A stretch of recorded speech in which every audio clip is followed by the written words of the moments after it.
But welcome, everyone. My name's Sarah Gibbon. I'm of this second UCL Anthropocene interdisciplinary seminar. We had one a couple of weeks ago on planetary health, which was really interesting and useful. But we're really lucky today. Today we've got a guest contributor and a guest speaker, Professor Gísli Pálsson from the University of Iceland. Who's here in London for a few days, in fact, participating in a number of activities hosted by UCL Anthropocene and Scandinavian Studies.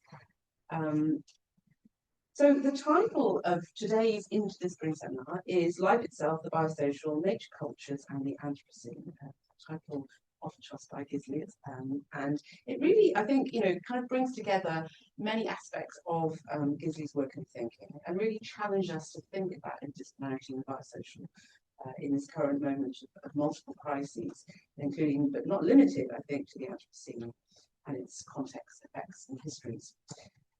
So just by way of background, I'm going to just give you a brief bio of Gísli's work. So Gísli, who gained his PhD in social anthropology from the University of Manchester, is currently emeritus professor of anthropology at the University of Iceland.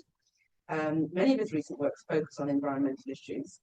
Among his books are the one we are celebrating tomorrow, in fact, The Last of Its Kind, The Search for the Great Auk and the Discovery of Extinction, which was published by Princeton University Press in 2024.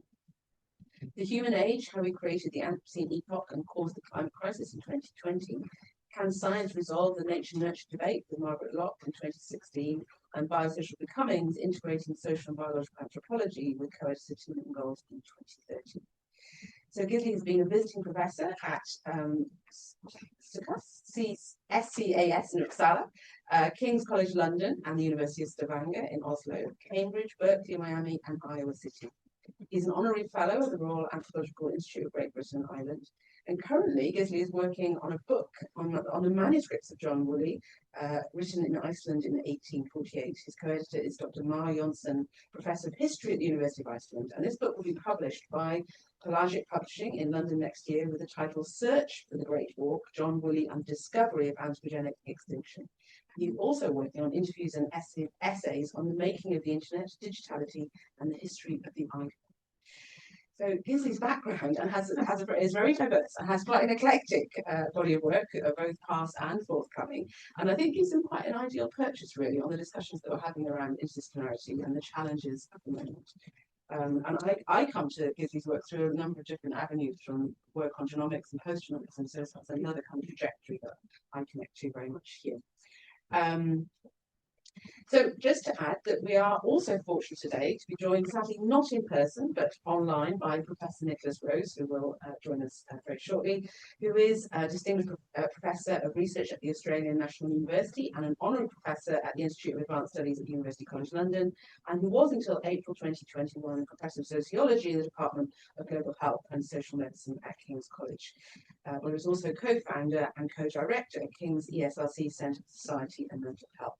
So Nicholas's work is probably very well known to many of us here and has encompassed many themes from subjectivity in the sciences, biopolitics, and most recently work on urban living and mental health. So we're really grateful, Nik, for being here today and providing some commentary to Gísli's initial comments. So we're going to start with Gísli's comments, and then Nik will provide some commentary, and then we really want to open this up to further discussion and invite you to engage with some of the themes that we're raising. So please, Gísli, take the floor, and would you like to stand here or? Nice.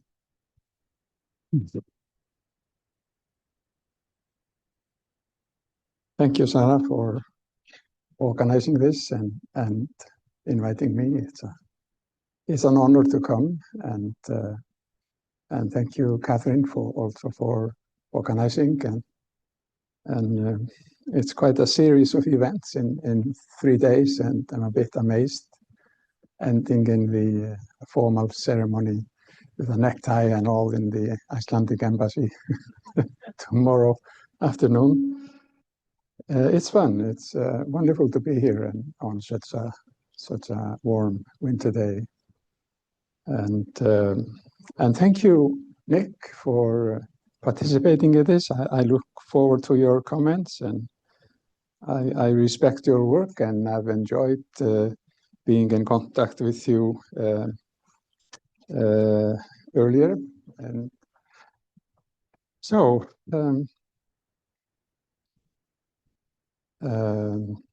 before I dive into the themes, which I sent, and some of you may have read,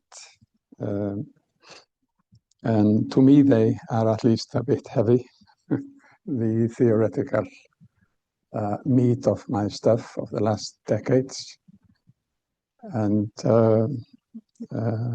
it took me a few days to write it, to assemble such a diversity of stuff and publications. But anyway, I'll try to summarize that. But before I do that,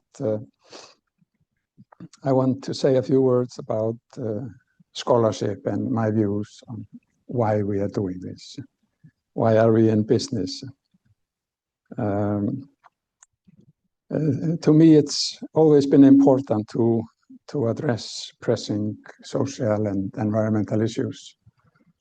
And the role of the academes is I think, heavily obliged to take this angle, although there are, of course, lots of other avenues. And I also have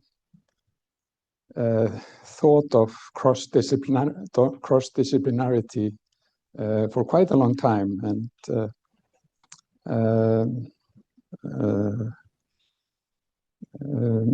I've always thought that anthropologists, although I've spent most of my time on anthropology, and it shouldn't be narrowly focused on pure anthropology, whatever it is. It's like cancer. It's a bad metaphor, but it's everywhere and difficult to manage. So I think we have civic responsibilities to address the issues of the contemporary world, and I advocate anthropology in a very broad sense: biological, anthropological, social, historical, etc. And I should add too that I now think of myself as a writer, and to be honest, it was quite a shift. For most of my career, I've been narrowly focused on anthropological issues somehow, and publishing articles and books. And gradually, I've come to the conclusion I'm basically a writer, and scrap the labels and whatever. And my latest two works, which Sarah mentioned, kind of illuminate this. And one of these books is The Man Who Stole Himself. It's published in 2016, and it took me 6 years, and it was basically archival work, a few interviews, and lots of travels to sites. And it's a colonial history thing. Hans Jonathan was a guy born in St. Croix in Danish West Indies, and was taken to Copenhagen at the age of 7, and partly grew up there. He was the son of a house slave, so he was, by definition, a slave himself. But at the age of 17, he escaped to Iceland and settled there without anyone's knowledge in Copenhagen. It's a unique saga, and the other unique aspect to it is that Icelanders didn't think of him as black, as Negro, any labels. He did have a label in Denmark, a gulakti of yellow or brownish color, a slave, etc. But he landed in Iceland sort of stripped of all these colonial labels, and that was the fascinating aspect. And I've met lots of descendants of his, and it's an intriguing story, and I tried to provide this first in Icelandic and then in English, The Man Who Stole Himself, which was also translated into Danish and French. The other book, The Last of Its Kind, it's perhaps more ambitious academically. The Man Who Stole Himself is a historical narrative and a drama. the last of its kind is that also to a point, but there I sort of drew together all my background, in a sense, my business with fishing communities early on, for my PhD in Manchester, and debates I had on property rights concerning with fisheries, but I was also deeply into environmental anthropology and issues like extinction. So I think I hope that both of these books have appealed to readers way beyond anthropology, and it seems to have worked. Maybe they're hardly noticed in anthropology, but beyond it they are. And the focus on, after all, we're here in an Anthropocene group, some of us at least, and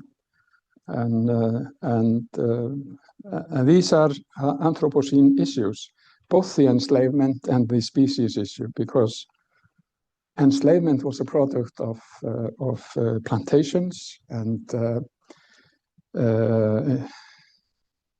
great changes to the landscape and the sort of social life of West Africa, typically. So enslavement was as an Anthropocene project, kind of, and also the end of species, life itself. In the current Anthropocene, we are modifying the oikos, the life itself, and to a large extent, and it's dangerous, and we anticipate mass extinction, and we repeatedly map or outline the chart the numbers, and so everyone is aware of this. And so I should add, though, although I decided to become a writer, kind of, at some point I knew I was basically a writer, and I enjoyed it, and that was my main business. And at the time, I was retiring and sort of quitting teaching, which I had enjoyed all my career, but writing took over. I should add that becoming a writer was a slow and tough progress or process. It wasn't easy. I had an array of editors with Princeton, Chicago, and my Icelandic publisher. And I was repeatedly reminded that I couldn't write things this way. I needed to shift course. And especially the last edition of The Great Oak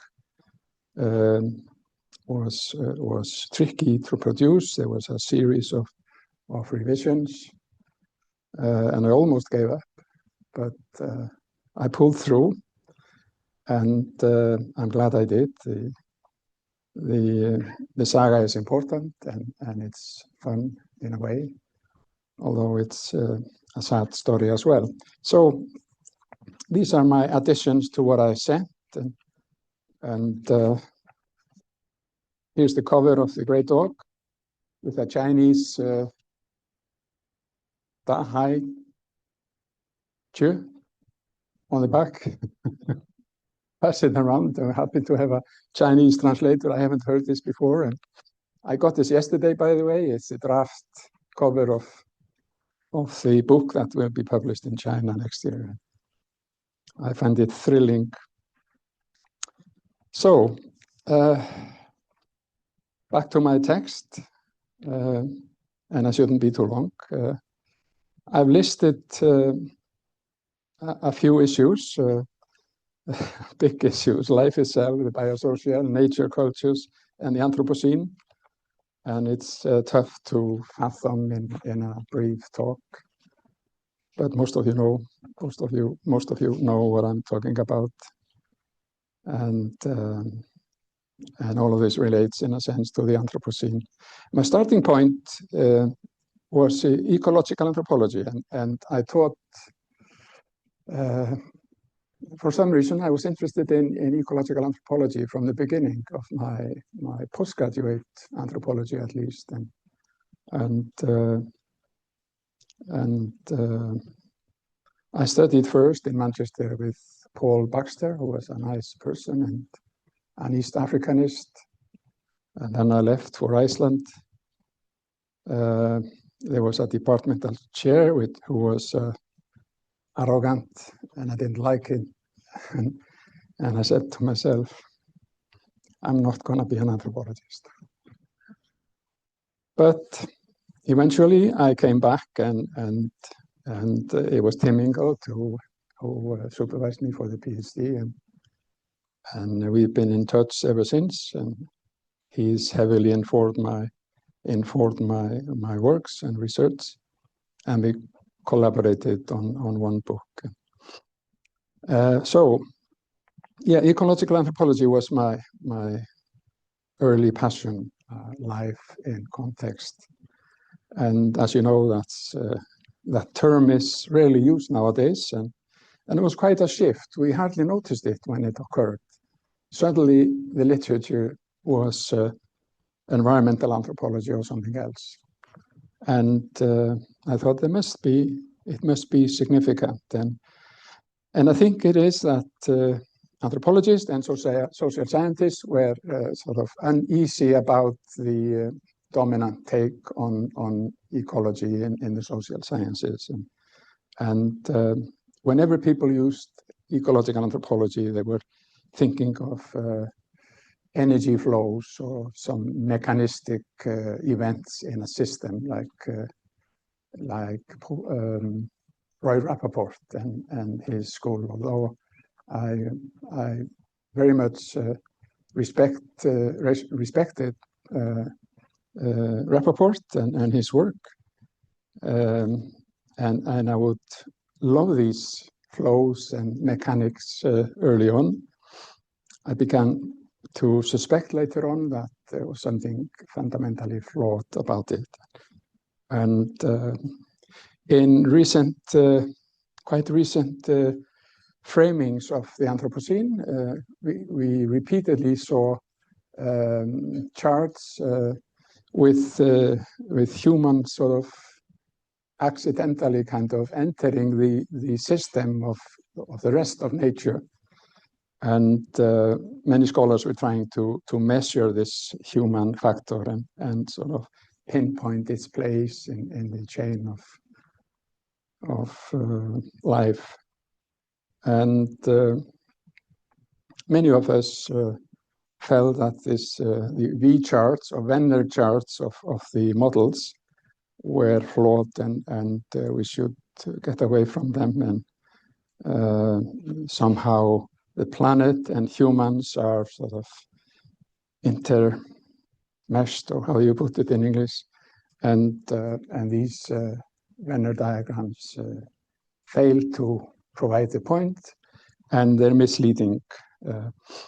We are in the web of lives somehow, and one of my early works on this score was one of the publications of the EASA, European Association, called Nature and Society, Anthropological Perspectives, and it was basically papers given to one of the EASA meetings, and I'm told it sold better than any book of EASA at that point.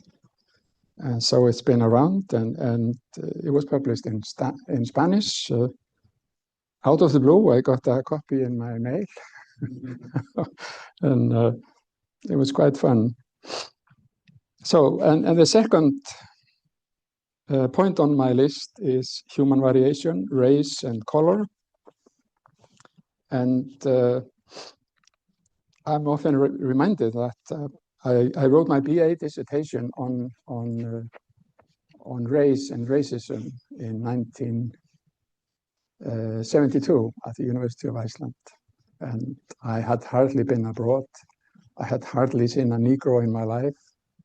TV was just beginning, etc. So it's still a bit of a mystery. Why address racism and color in 1972? And I guess I was informed by my teacher, who was well-read and has an impact on me, an Icelandic. Haraldur Ólafsson is his name. So that was a very short dissertation, but for months I would dive into discourses on racism. And in those days, there were lots of battles in America, not new battles, but there were killings of blacks, and this was endlessly in the news. So I guess I found it important to try to understand why humans did this to their fellows. So, but deep down, maybe this pushed me to write the story of Hans Jonathan, the man who stole himself, who freed himself, and that story hasn't left. Just a couple of weeks ago, a colleague in Denmark was helping me with the archives, and it's an interesting story, totally out of context, but Hans Jonathan was taken to court in Copenhagen in 1802. His owner, Frau Simmelmann, a Dutch, German, Danish lady, slaveholder, she took him to court and wanted to nail down her property, sort of to imagining that the boy would flee and her property would disappear. And she won the case, so Hans Jonathan lost it, and he was sentenced to remain property of the slaveholder. And according to Danish law at the time, he had to stay in jail until the conclusion of the court case was published. And by then, the owner had to nail him down, but he didn't wait. He disappeared, and no one now knew how or when or where at the time. But I discovered he had landed in Iceland in 1802, the same year that the sentencing was carried out. And still, I didn't know much, and this Danish colleague who spends lots of time in the archives discovered that he had probably taken a ship in August, at the end of August in 1802. It's a trivia in the story, but it shows how much you can extract from the archives if you search enough. And the whole story of the Hans Jonathan was like that. And I repeatedly got messages from the archives, and I felt at times I was like a secretary of typing down what I heard. And anyway, it's somehow significant for me to know that Hans Jonathan spent 3 years in Copenhagen after the sentence, before he escaped and settled to Iceland. The third point, unstable bodies, and it relates most closely to Nik's work, I guess. I published a paper in the British Sociological Review's monographs entitled Unstable Bodies, a Biosocial Perspective on Human Variation. It continues on from my race issue, and there are, of course, more human variations that we note. It is gender and sex and color and and the rest of it. And it's an intriguing question. I mean, why are we bothering with these variations, and how do we classify, and what do the classifications mean? And my conclusion was that the body is anyway biosocial throughout, and racial reifications are part of it, of course, but something we should be very careful with.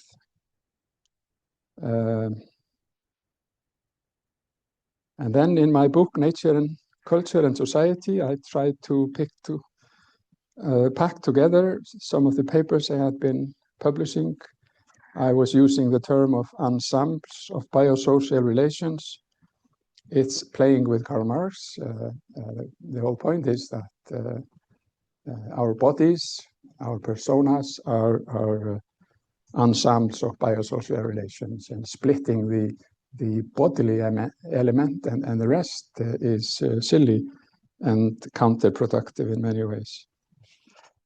Then recently I edited a collection of papers in Ethnos with my Norwegian colleague, Marianne Elisabeth Lien, and ethnographies beyond the human, the other than human in ethnographic work. And we were trying to assemble papers by our colleagues who either paid attention to the other than human or ignored it. And it was fun. We thought we discovered that most anthropological ethnographies did mention animals, birds, hunting stuff, etc. But the close bonds often mentioned in narratives in the field were downplayed or ignored. And so we were pushing our colleagues to take the animal more seriously.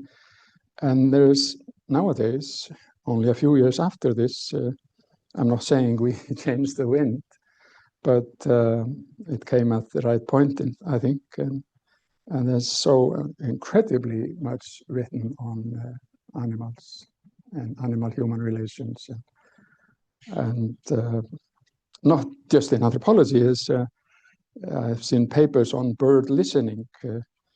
There's been lots of bird watching through the ages. I mean, naive people gazing at the countryside with the binoculars and watching what's going on in the bird world. But what is coming now is bird listening and taking it sort of for granted that birds are communicating just like humans and other species. And it's important to listen carefully. And there are amazing stories of this kind. So my latest book, The Last of Its Kind, of course, continues with this element, although it's combining my earlier interest with the archives and history, and I claim to have shown how extinction was established as an epistemic object in the UK by ornithologist in Cambridge, particularly Alfred Newton. He came to Iceland in 1858 with his friend John Whalley, and 14 years after the last great dog was killed, and they imagined they would find more, and they wanted to kill one or two and have them for a museum, and possibly sell them for a crazy price. And they couldn't go to the island where the final hunting stock was raised. Most of the grey dog population was killed in Newfoundland in the 16th and 17th centuries, but there were remaining pockets in Iceland, in particular Norway and the British Isles. So they didn't manage to go even to the island where the birds were supposed to breed in the spring of 1844. But at first they thought this was a total failure, the expedition. But they spent 2 months in Iceland and interviewed the last killers, the last crews, and John Woolley has the credit for doing that. And his manuscript is stored in Cambridge, 900 pages, handwritten, of course. And once I saw them 8 years ago, I said to myself, there's no way back. I have to address this as an anthropologist, and now it's a book. But Woolley sadly died the year after the expedition, but his friend Newton became an important figure in this country. He became the first professor of zoology in Cambridge and was active environmentally. He said, I have to conclude from the Icelandic expedition that extinction is a particular kind of extinction is taking place, namely extinction at the hand of humans. So it's unnatural extinction, which he put his finger on. And some of his colleagues in the UK objected, come on, the Icelandic bird just died because of habitat. It would be a kind of ecological, anthropological explanation, or climate change, etc. But others ruled that out later, and Newton persisted. This was clearly a killing of a species on the hand of humans. And gradually his message was around. And here we are, speaking about mass extinctions and documenting extinctions globally. And so these are my points. And I don't think I should dwell more on them. I would like to hear Sarah and Nik and you and see, in case you might help me to establish where I'm going from here. Thank you very much.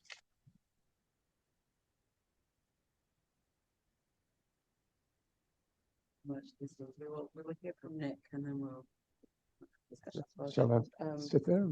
Yes. I think just there's fine. Yeah. Nik, are you with us?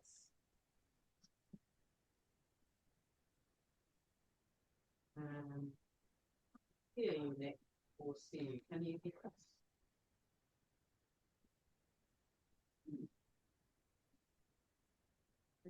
Oh, there we go. Great.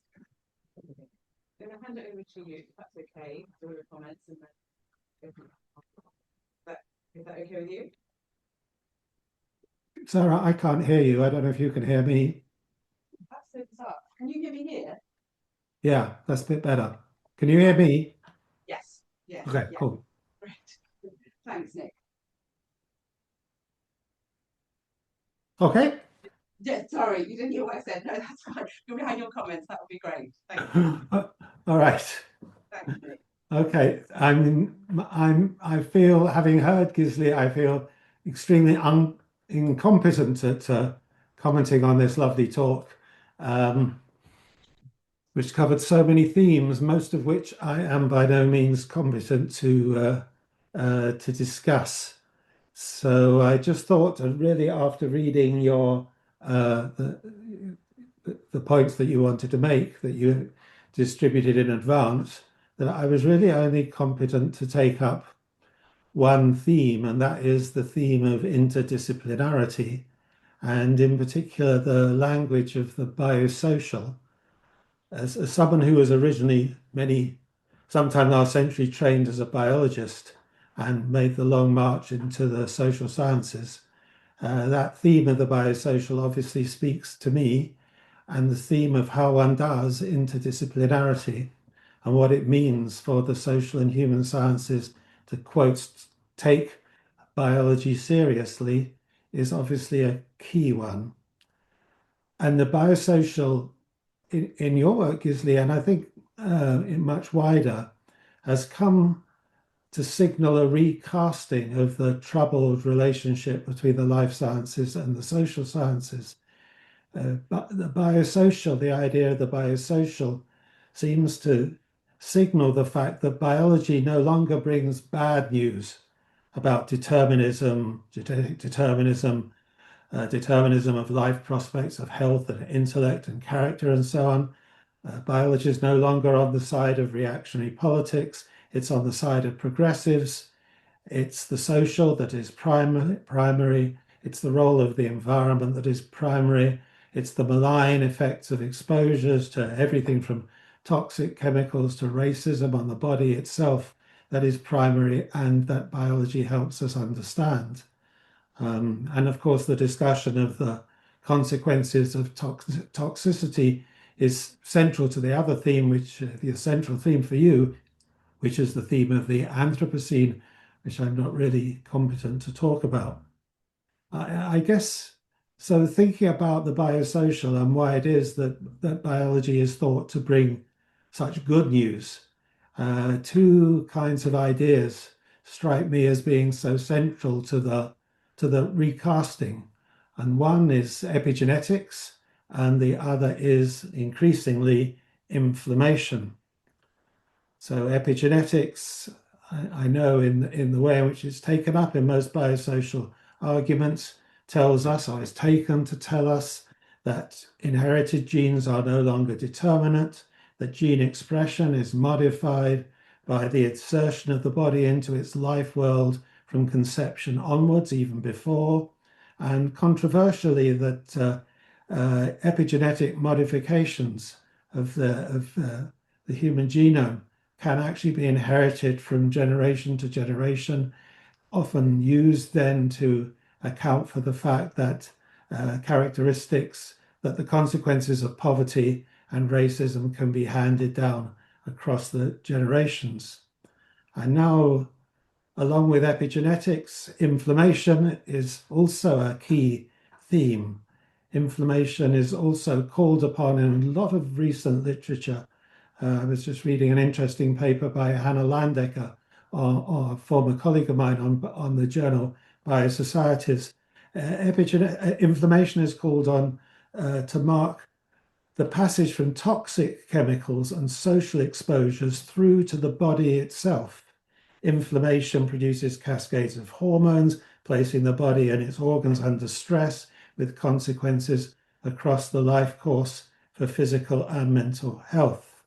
So here I think are two kind of examples of the way in which biology, a version of biology, a message from the life sciences, is now thought to be comfortably embraced by the social and the human sciences, because it kind of tells the social and the human sciences what they always know, or what they always knew, or kind of what they always wanted to know, which was, when it comes down to it, it's our environments, it's our social consequences, it's the things that we human beings do to one another collectively, and that other human beings do to us collectively, that actually mark our bodies and our souls with consequences that we need to understand and we need to combat. Now, as someone who's kind of always argued for taking biology seriously and argued against those who thought that all contemporary biology, or references to contemporary biology, were going to be to lead us down into the dark recesses of eugenics, I feel quite sympathetic to these arguments. But I suppose I think this is a sort of interdisciplinary question, that there's an issue about how the disciplines relate to one another. And in the work that I've done, and in the writing that I did on the neurosciences with my wonderful colleague Joel Abi-Rashed and elsewhere, I've argued that we need to have a critical friendship with the life sciences. And that criticism needs to come both ways. It needs to be critical of the way in which the life sciences set up and demonstrate their arguments, critical of their claims to truth. And it also needs to be critical of the way in which those of us in the social sciences take up these ideas. And in my work, I've tried to have a kind of double vision. On the one hand, I've tried to map the ways in which the truth claims of the life sciences are kind of things of this world. They're styles of thought that arise in specific locales, and at least for the last century, they've been intertwined with all different forms of intervention into our lives. And I've tried to map those out without venturing a critique of the claims of the truth claims of the life sciences, rather looking at how things have come to be taken as true and what the consequences are of them having come to be taken as true. But nonetheless, I've found in my own work, and I guess you found it in yours, especially around issues of race and racism, that the truth claims of the life sciences are very polyvalent. They don't have any given set of consequences. I mean, we know very well that many socialists and feminists in the early part of the 20th century were eugenicists. They took up eugenics and they saw in eugenics a kind of progressive social program. Richard Titmuss, who was a big feature of the early development of kind of social welfare policies in the UK, was also the secretary of the Eugenics Society. John Maynard Keynes was given the Eugenics Medal after the war, after the Second World War, was given the Medal of the Eugenics Society. So we need to think about the polyvalence of some of these biosocial arguments.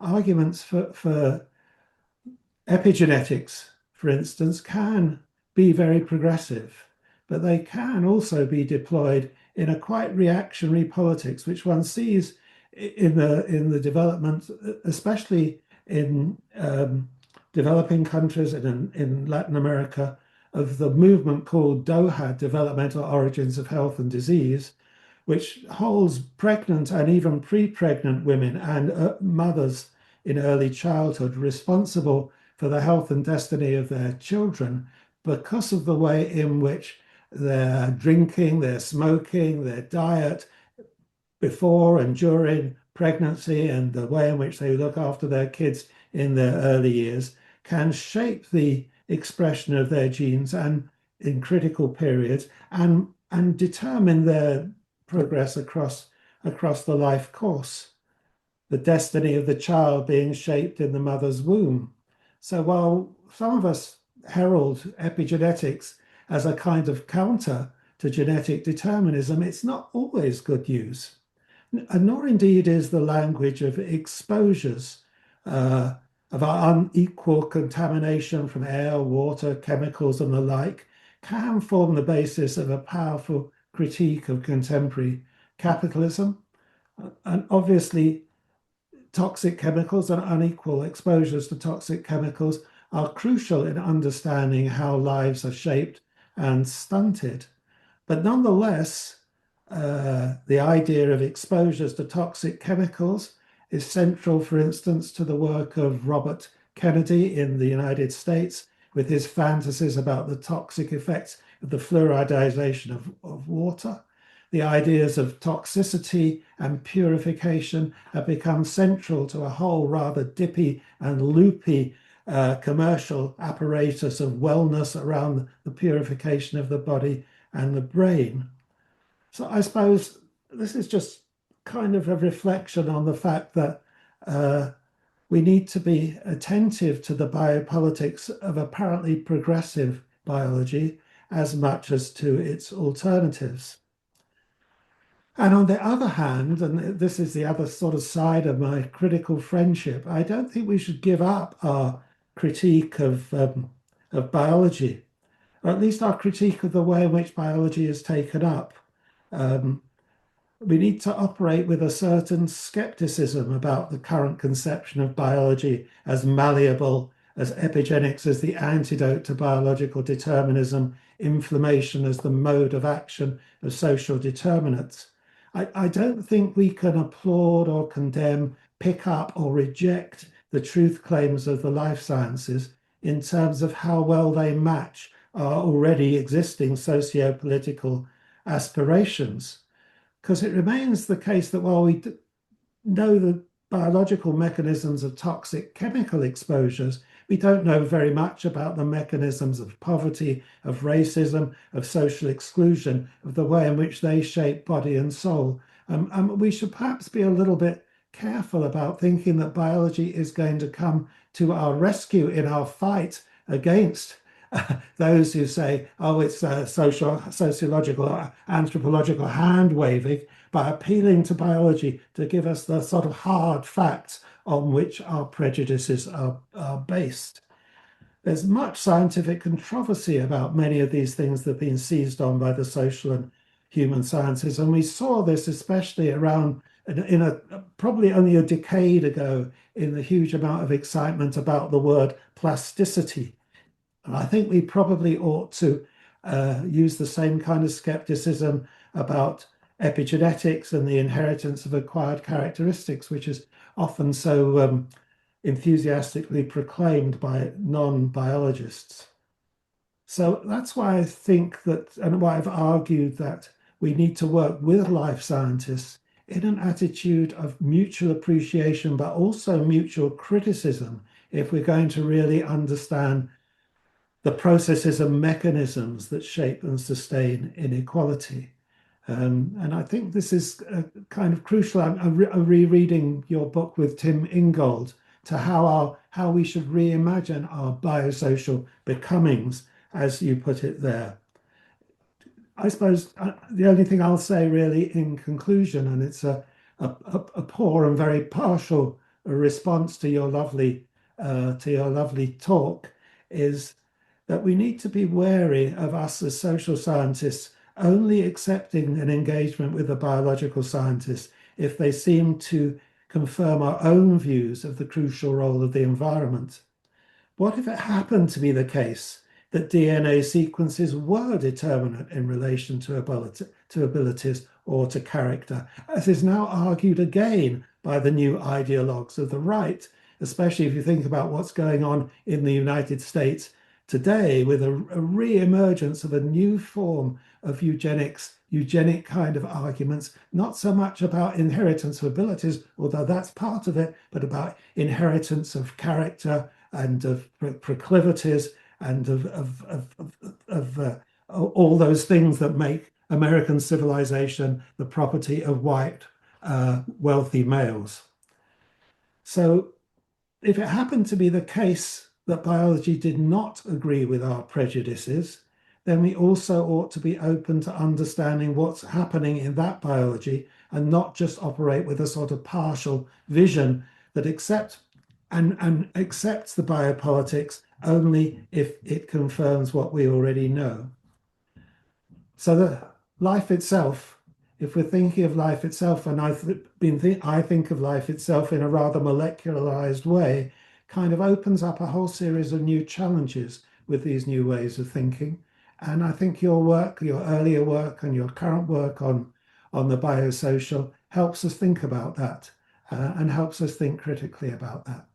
I'll probably leave it there and leave for others to pick up many of the other themes that you raised in your talk. And I should have said at the beginning, Gísli, it's great to see you again. I don't think we've seen one another for many, many years. You've retired and become a writer. I wish I had become a writer, but I can't shake off my academic prejudices. Thanks. Thank you. Hey. Those were really, really useful comments.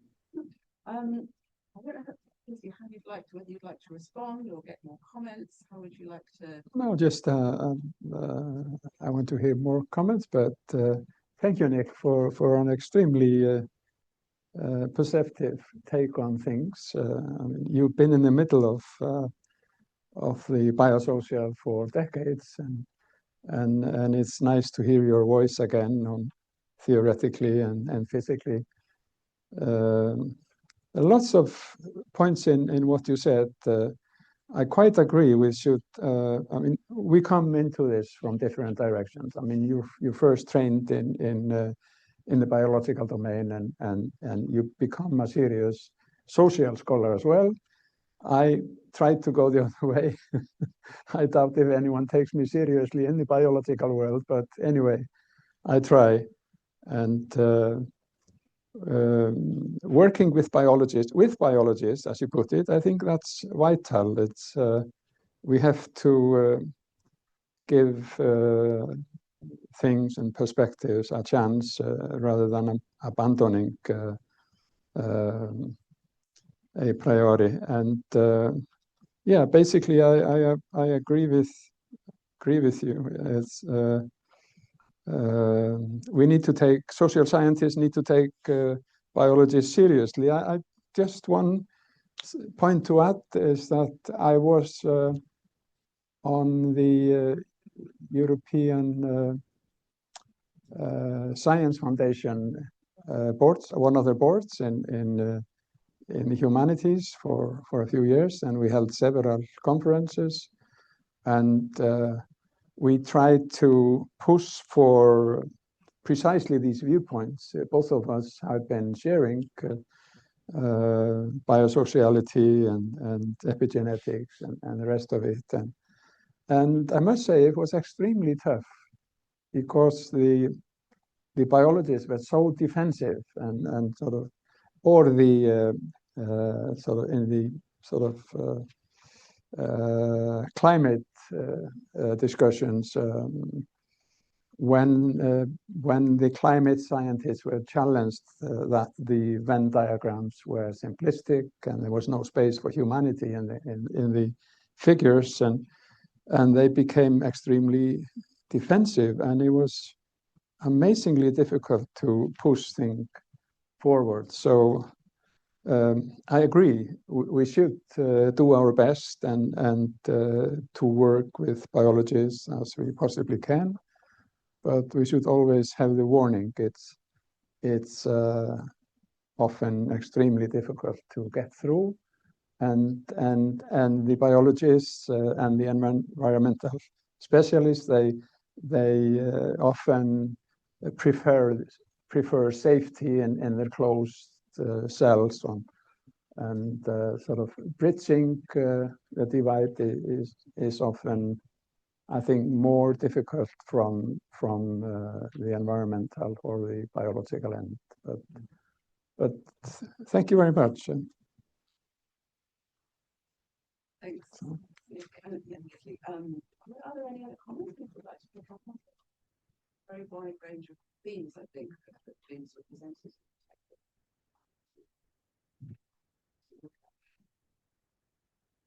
Yeah, sorry. Yes, thank you very much, Bob, and thank you, Sarah, for organizing it. I'm sort of a very peripheral part of Sarah's cabal who brought you over to London, so thank you very much for being here. I was sort of wondering in sort of in direct response to what you said in this response to Nik's comments, how you see this complex interplay of economies of attention and sort of appetite for interdisciplinarity between disciplines, how you see this play out now around the concept of the Anthropocene following the vote of 2024. I guess my general sense would be that in the humanities, certainly I can't really speak for other disciplines. In the humanities, we are very concerned about what we perceive as lack of interest or lack of attention from colleagues in the sciences or biomedical disciplines. We're probably not always in quite the same way attentive to the problem constituted by sheer thresholds of knowledge. You know, how not only how difficult it is for us to master, how often we fail to master even kind of sort of undergraduate level expertise, but also how intimidating some of our terms or disciplinary traditions could be elsewhere. So it's sort of always constructed as a kind of sort of lack of willingness to engage rather than a kind of sort of effective lack of training. That's my impression. And more specifically with the Anthropocene, I'm wondering whether there is an opportunity now, whether in a sense, following the vote, the balance has kind of sort of suddenly tipped towards the debates which have been, very, very central to the social historical science and to humanities for years now, but whether there is a sort of slight sense of awkwardness, perhaps, that some of us are sort of not a bit reluctant to kind of really move into that space and say, maybe the discussion of whether it's an event, geological event or geological period is less interesting than thinking of it as a cultural dominant, for example. And whether we're sort of now, in a sense, preemptively abandoning the concept because it's no longer sort of in the same way championed elsewhere, and what that does to the debate. So it's not really a question, but it's just sort of sharing some of the thoughts that came to my mind in response to your intervention. Yeah, thank you. I think I see where you're going. I follow the Anthropocene discourse from the beginning, and I was teaching ecological anthropology at that time, which became mutated into environmental anthropology, and I felt a certain resistance to Anthropocene, and I said, just at the time of kind of social science entering the game, the climate scientists colonize the whole territory and push us out. And I'm told you saw this at international meetings on climate change. The experts on climate and glaciers, etc., seem to colonize the discussion. And now I think it's this climate, in a sense, is gone, and there are new winds blowing. I mean, social scientists and humanities scholars have entered the game, and maybe the theorists on climate and the world system now feel defensive. They're hijacking our Anthropocene. I don't know. I think it's becoming more balanced, and that makes good sense. But it's geopolitics in the academe, and it plays out in many ways. I mean, historically, the social sciences were on the defensive side, and with arrogant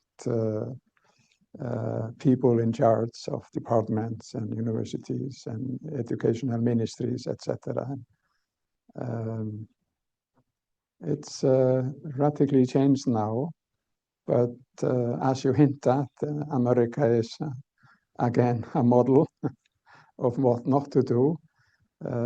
People are pushed out of the universities, people representing the social sciences and the humanities.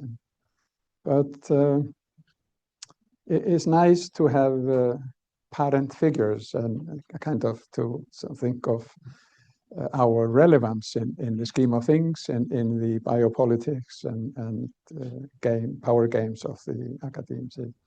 I think Bruno Latour is a brilliant example.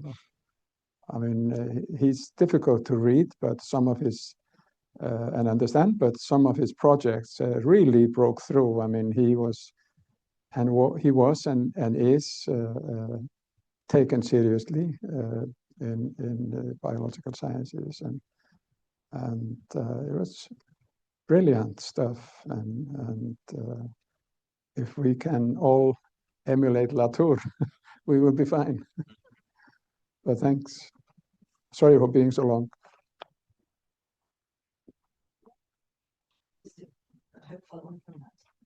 I mean, how would you recommend, I sort of asked the various scholars here, like, how would you recommend that we as social scientists sort of render our work so that it becomes intelligible, appealing do scientists, sort of hard scientists, if you like. I work on climate change, perceptions of climate change at the Highland Andes, and I'm co-editing a special edition of Frontiers Journal with the idea, which will be anthropologists working on issues of climate change, with the idea of communicating with sort of the scientific body more widely through putting it in a journal where they might be likely to see it.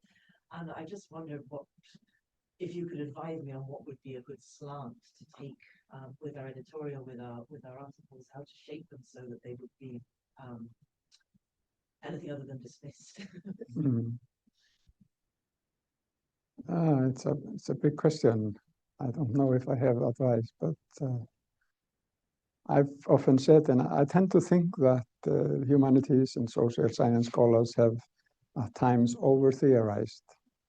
And often our language is convoluted and difficult to understand, and it often seems the more difficult it's understand you, the higher your rating in the academy. And it should be the other way around. And I guess I have a share of this over-theorization at times. I mean, theory to me is like poetry. It's heavy stuff. It speaks to you in some deep sense. But at times in the real world, dealing with environmental change, we can't afford to be poets all the time. We have to stay down to earth and manage and be meaningful. And I don't know if that helps. Yes, I think stay close to the ground. I mean, your storytelling though is a very effective way of communicating. I think it's not poetry, but I think storytelling does seem very effective. I don't know how we integrate that in anthropology. There are projects. Yeah. It's an interesting thought to think about storytelling. Good point. Yes. When somehow I have lots of contacts in Sweden, and I was at this SCAS body and for half a year, and I was in touch with lots of Swedish scholars, and I think some of them are for some reason doing this, and I don't know why exactly in Sweden, but Swedes have a strong standing in the history of the discovery of climate change, and Greta Thunberg's great grandfather or whatever was the first to measure the heating of the planet. He thought it was a good thing though.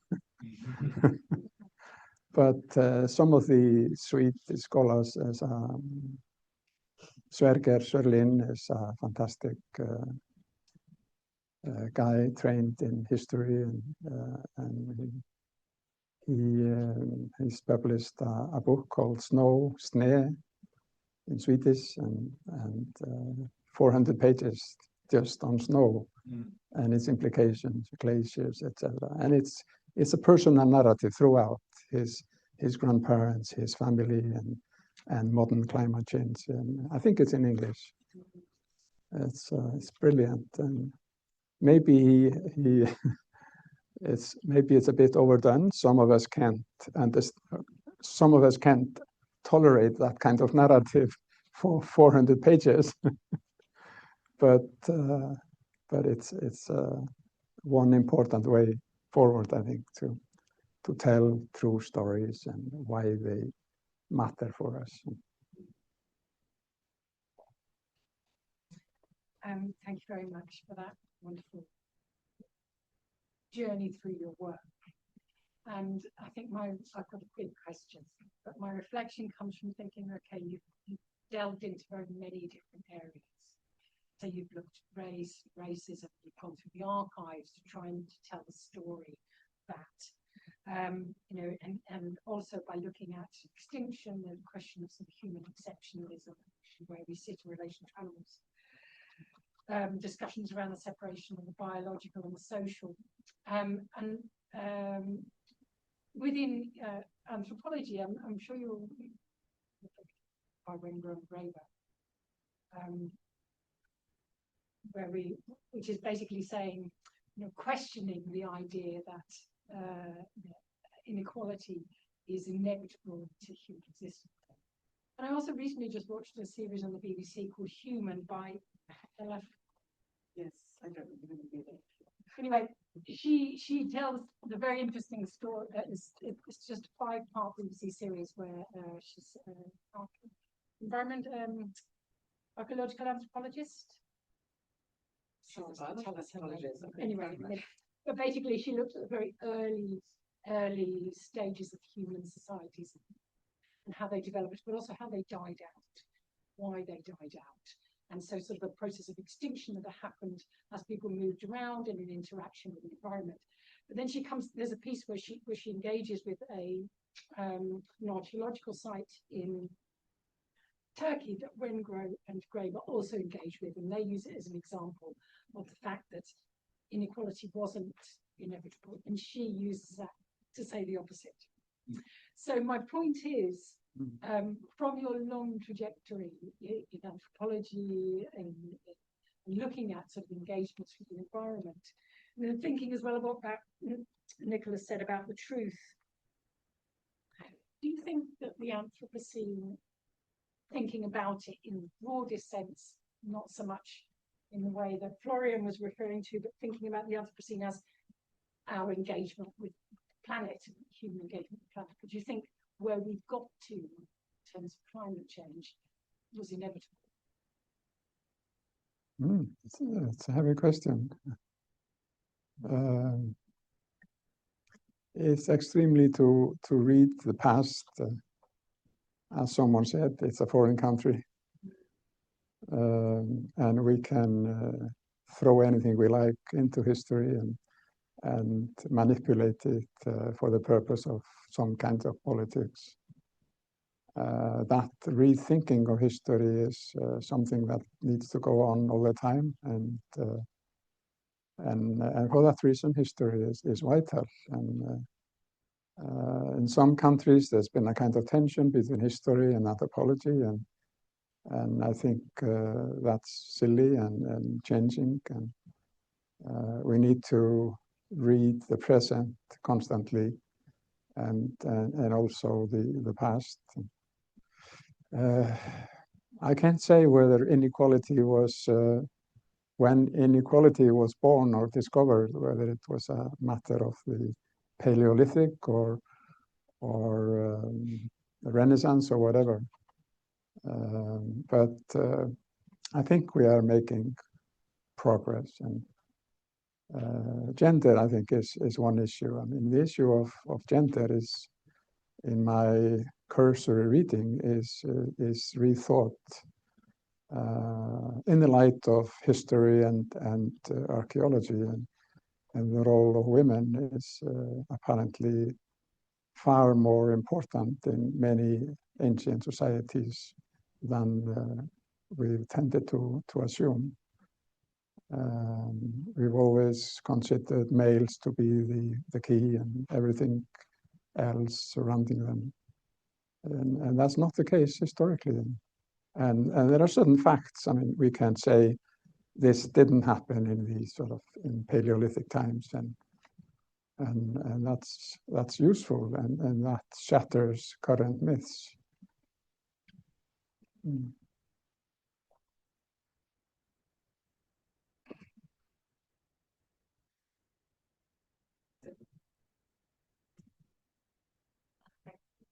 Interesting. So I'm taking us back to a narrower question after that, really. It's another statement. I'll come back to just some questions. My sense is that the relationship between history and philosophy and one science in particular, which is ethology or animal behavior, has been actually working for the most part very well and very thoughtfully with Eric Barate, Ursula Spray, John Haraway. Obviously, animals is a smaller part of the Anthropocene, and that's away from big questions, but I think it's also combined with many of these forms with stories, because it's a combination of using a contemporary understanding of behaviour with the storytelling that is necessary if you're going to try and express as a human the interiority of an animal. So I think it's really interesting and positive work in this area. Wondering what your thoughts are, however, on using it in histories of extinction. Although the Great Book is not the centre of your book as an animal in some ways, you're also very sensitive to the bits of information here and there in the sources. How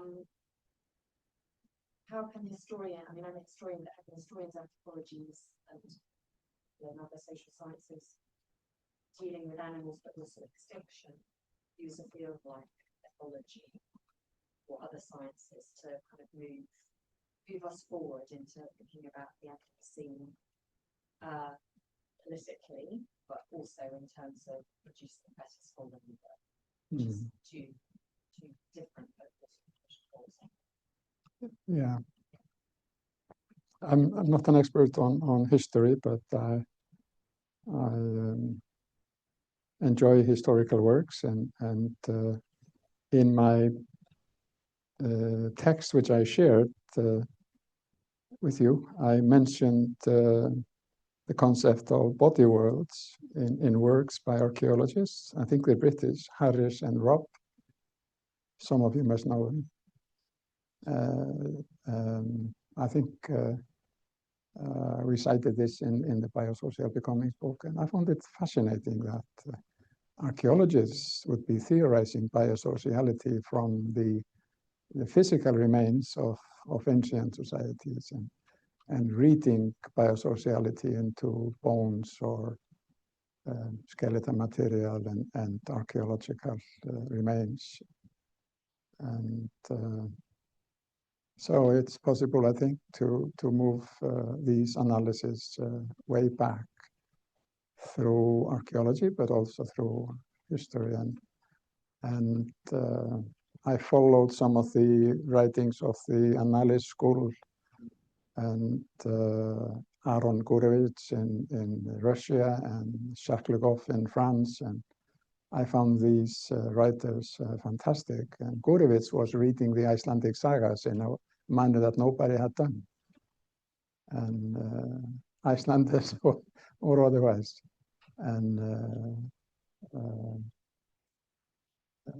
that's and of course the analyst school opened a lot of avenues, and you would know more about that than I do. A follow-up question then.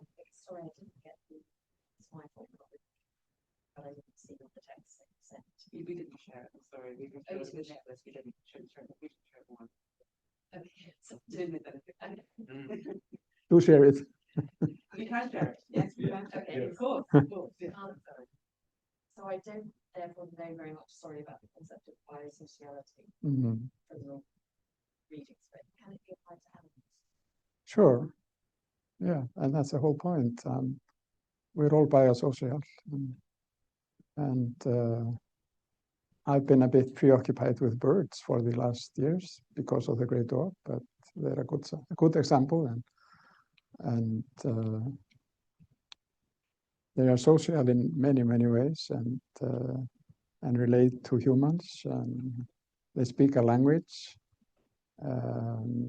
etc. And we've tended to somehow downgrade what we see as social in bird life, and sort of imagine it's a spontaneous response to something. But it's birds, I think, are genuinely biosocial. And I've been reading a fascinating book, Animal Kind, written by, thank you for coming. Yeah, thank you. Oh, no problem. Written by Melinda Leach, and I don't remember her co-author's name. Leach was a strong name in anthropology early on. That's why I remember it. but it's brand new from Princeton University Press, and I'm not representing the press by now. But it's brilliant, and it's really saying that biosociality is throughout, and they use the language, and they cover lots of grounds: ants, flies, mushrooms, humans, and the rest of it. It's quite powerful. I recommend it, and it's up to date in terms of sort of anthropology, at least. I used biosocial. I haven't read about it in the concept of animals. I think it's really that's really it's interesting to hear. Yes, Yeah. exciting to hear that concept could be applied in a totally different sort of, with consequences that are productive. Most people who have pets know this intuitively. Scientists are showing through experiments showing that different personalities emerge in sea anemones, for example. Sea anemones I was listening to discussion between two scientists, and one scientist was asked what was the most I'm just saying basic life forms. That's the life form the furthest from what we would imagine having biosociality that scientists had observed well enough to make observations. And it was sea anemones. What different character traits did they have? The 6 characteristics of the animal character traits are different from human traits. I think the 6 of them are lined up, so it's things like curiosity and defense of others. It's in the science. It's so much that I mean, I feel as a historian of animals, there's so much to learn from scientists, and I feel actually that there is a positive dialogue both ways, because histories of extinction, as the wonderful one in Britain, are showing that animals, there is plasticity and adaptation in some animals as well as other animals which go extinct, and the histories of extinction actually have something to offer to thinking about extinction in the present. Yeah, good points. On this generally, I mean, this debate has often focused on language. I mean, when I began studying anthropology, it was a plain fact or observation. Humans have language, others don't. Then this has been exploded gradually. I mean, after all the primates, now birds, whatever. And this book I mentioned by Melissa Leach, if I get it correct, uses the debate on language thoroughly, and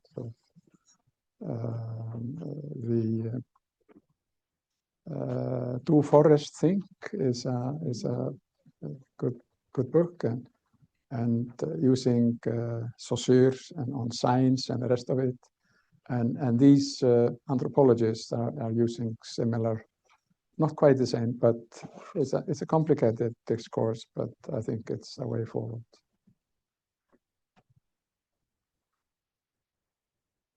Well, this is a really fascinating conversation. We can continue it over a drink, although Nick said we can't do a drink. But I think we only have the room till 5:30, and I wanted to give people a chance to have a drink and socialise more informally. So maybe we should draw this to a close, although I feel like the conversations are kind of unravelling in different sorts of ways, in very nice, productive ways. But just to say, both Nick and Gísli, thank you so much. I think contributed a lot of thought today to lots of big issues, but in a very a very enjoyable and open and generous kind of way. So thank you both very much. Thank you. Thank you.